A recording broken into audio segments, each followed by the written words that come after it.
Assalamualaikum warahmatullahi wabarakatuh. Perkenalkan, nama saya Ayu Lestani Ania dengan NIM C1C019062. Pada video kali ini saya akan membahas mengenai materi faktor-faktor keperilakuan pada penganggaran modal. Saya membuat video ini untuk memenuhi tugas mata kuliah akuntansi keperilakuan yang didosen pengampuni oleh Bapak Wirmi Eka Putra SEMSI.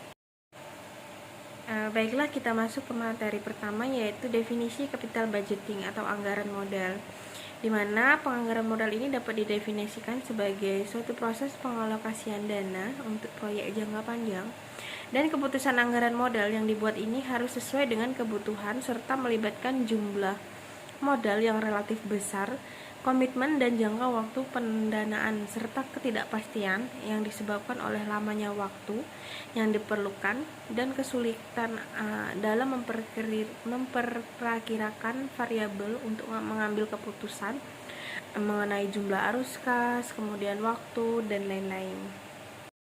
Baik, materi selanjutnya yaitu mengenai pengertian faktor perilaku. Nah, manajer keuangan dan akuntan manajerial ini juga terlibat dalam proses penganggaran dari penganggaran proses dan anggaran modal. Karena keterlibatan inilah ya sangat penting, di mana mereka itu menyadari bahwa faktor utamanya adalah perilaku.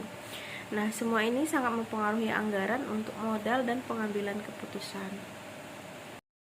Baiklah, next selanjutnya yaitu mengenai jenis dan pentingnya faktor-faktor keperilakuan pada penganggaran modal. Yang pertama itu adalah masalah dalam mengidentifikasi proyek yang potensial. Kemudian yang kedua adalah masalah prediksi yang disebabkan perilaku manusia. Kemudian yang ketiga adalah masalah manajer dan ukuran kinerja jangka pendeknya. Kemudian masalah yang disebabkan identifikasi dari diri sendiri dengan proyek. Kemudian yang kelima yaitu pembentukan anggota dan proyek modalnya. Kemudian yang keenam itu penyusunan anggaran modal sebagai ritual. Kemudian yang ketujuh adalah perilaku mencari risiko dan menghindari risiko. Kemudian yang terakhir atau yang kedelapan yaitu membagi kemiskinan. Baiklah, kemudian kita masuk materi yang terakhir yaitu tampilan rasio. Nah, dalam meninjau faktor-faktor ini juga dicatat sebagai terdapat masalah-masalah yang ditimbulkan oleh kesulitan dalam mengidentifikasi dan memilih proyek modal dan kebutuhan akan kreativitas dan penilaian manusia. Kemudian yang kedua, kesimpulannya seseorang itu dapat mengatakan bahwa proses penyusunan anggaran itu memiliki tampak muka rasional, terutama ketika model matematis yang rumit ini digunakan.